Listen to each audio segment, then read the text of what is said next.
Beyond dealing with pandemic pressures at home, the Liberal government is also dealing with a major loss on the world stage. It was a close vote, but Canada has failed in its bid to secure a seat on the UN Security Council. The vote took place today at the United Nations in New York City. Foreign Affairs Minister François-Philippe Champagne was there to cast the ballot for Canada.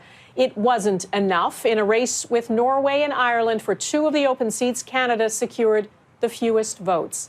Our chief political correspondent, David Akin, is following developments for us. David, Canada came close, but a loss is a loss. What is the theory on why Canada fell short and couldn't get enough countries to support us? Yeah, you're right, Donna. A loss is a loss, and it was one of the closest races that UN watchers tell me they've ever seen in the history of the UN. Let me break it down. You need 128 votes to get on the Security Council. Norway got 130. Ireland got 128, right on the nose, and Canada was back at 108. So now the Canadian government officials, their big question is, what went wrong?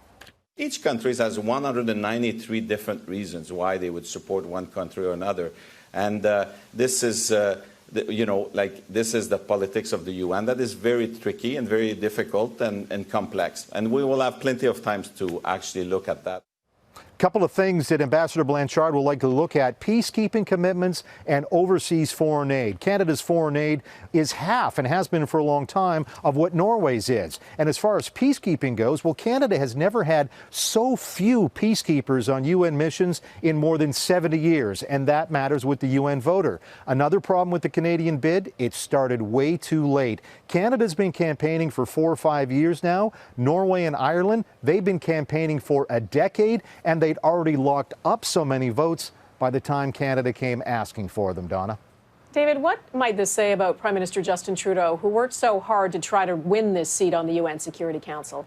Well, even Prime Minister's own cabinet was telling him that this bid, it was all on him, succeed or fail. And foreign policy experts are telling me tonight that this is terrible for the Prime Minister politically because he was so personally invested in this bid. He did not do a good job explaining why Canada should have a Security Council seat at this time, and it's really only been in the last few weeks in which he's formed a more coherent pitch to voters. You know, back in 2015, when the Trudeau Liberals took over, they used to go around town boasting their foreign policy would be all about Canada is back. Well, not so much. Justin Trudeau joined Stephen Harper and William Lyon Mackenzie King as the only prime ministers that failed at their attempts to win a Security Council seat. Donna?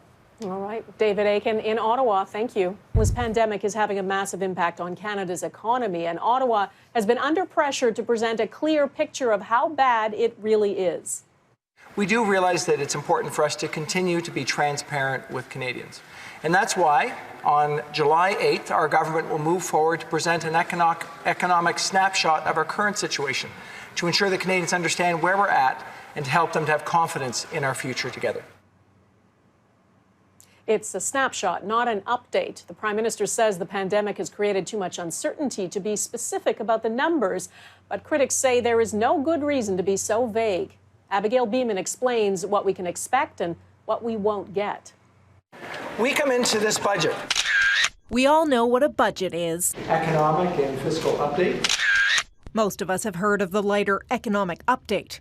But what the Prime Minister is promising mid-pandemic is something new. On July 8th, our government will be releasing an economic and fiscal snapshot.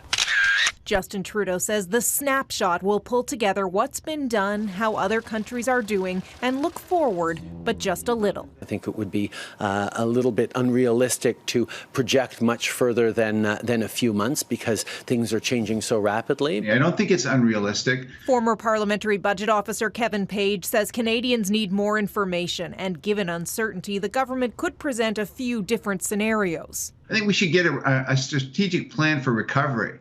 So, to what extent is the government going to use stimulus to support growth? There have been billions spent on support programs. The Parliamentary Budget Officer has provided updates on a range of topics. We know the unemployment rate hit a record 13.7% in May, and we've seen 2 months in a row of negative inflation. But there are still unanswered questions. I mean, if the Prime Minister is brave enough to wade into crowds, I'm sure the Finance Minister should be able to wade into the House of Commons and and provide the update. Economics professor Livio Di Matteo points out budgets were tabled during world wars. And those were periods, in some sense, of even greater crisis, given what was at stake than what is going on now. The dictionary defines snapshot for a hunter as a shot quickly taken without deliberate aim. Will the debt exceed $1 trillion? We are looking forward to providing the information that will come out in our July 8th presentation. Questions, too, about the extension of the Canada Emergency Response Benefit and whether it acts as a deterrent against going back to work. That's why we're beefing up our attestation to include a requirement on workers to seek work and to take it when it's reasonable to do so. The Prime Minister said we're moving through the emergency phase and towards recovery, but he wouldn't say when we may see a full budget or an economic update. Abigail Bimman, Global News, Ottawa.